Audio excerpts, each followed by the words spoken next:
The Taylor series. It's powerful but a little confusing. See, look, powers, told you so, and factorials, and derivatives, which aren't too bad if you know derivatives. But can we do the Taylor series without the derivative? Let's try. First, this function.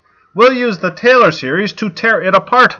Think of this as the tear it apart function in 4 easy steps, and look, we put it back together. But this is mathematical mumbo-jumbo. Here's another way to look at it.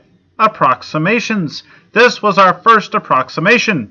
Y equals 0. It's pretty bad, but it works if you're right next to x equals 0. It's about right there. Approximation number 2. Pretty good, from x is -1 to +1. Approximation number 3 and number 4, which is not an approximation because we rebuilt the function with the Taylor series. So let's now use it on this function, e to the x, expanded as a power function, and evaluated at x equals 1. Here's another way to look at it, but don't look too hard. Y is equal to e to the x is not one of these curves. Let's think about slope.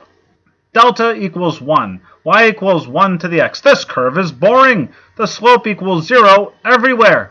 Delta equals 2.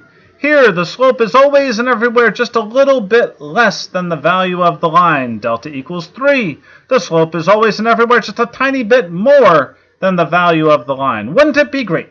Wouldn't it be great if we could find a curve where the slope and the value of the line were always the exact same? If we did that, we could take the slope of the slope of the slope of the slope and would always get the same exact function back, and we can. Let's call this y equals e to the x. And I placed a little star at x equals 1, because if we can find the value of y at y equals e to the 1, we've found the magic number. But where do you start? We don't know anything about this curve. Wait, there's one thing we do know. At x equals 0, we know at x equals 0, y is equal to 1. And we want the slope to be the same as the value everywhere. And that means at x equals 0, the slope equals 1 also. And the slope of the slope of the slope, they'll equal 1 there as well. Let's go. Let's build a function. Here is my first guess. Y equals 1. It's a pretty bad guess, but not all bad. Y equals 1 at x equals 0, so there's that. But why is it bad? Because the slope is wrong. The slope is 0, and we wanted the slope to equal 1. So let's improve the first guess. Let's say that this function, y equals 1, let's say in the next generation, the next guess, this would be the slope of guess 2. You said you wanted the slope to equal 1 at x equals 0. Well, mission accomplished. But what equation has a slope like this? This equation does. This is guess 2, our second generation guess. The value is 1 at x equals 0. The slope is 1 at x is equal to 0. It is a better guess, but still not perfect. Why? Well, here's the slope again, and here is the slope of the slope, and we killed it. This equals 0. And we wanted this slope of the slope to equal 1 at x equals 0. All right, winding back to guess 2, it must be improved, and it can. We'll have guess 3. For guess 3, we'll have this be the slope of guess 3.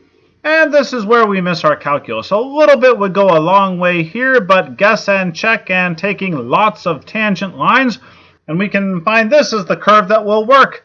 Guess number 3, the curve with the slope we demanded.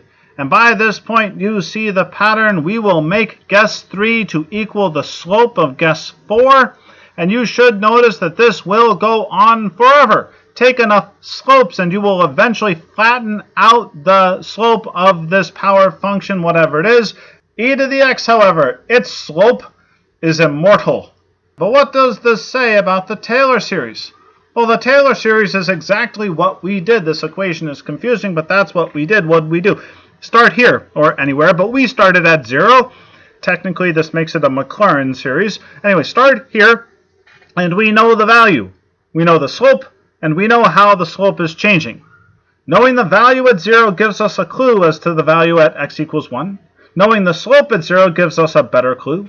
Knowing how the slope changes, better clue, and this works at x equals 1. Or depending on how well behaved our function is, it could work anywhere else.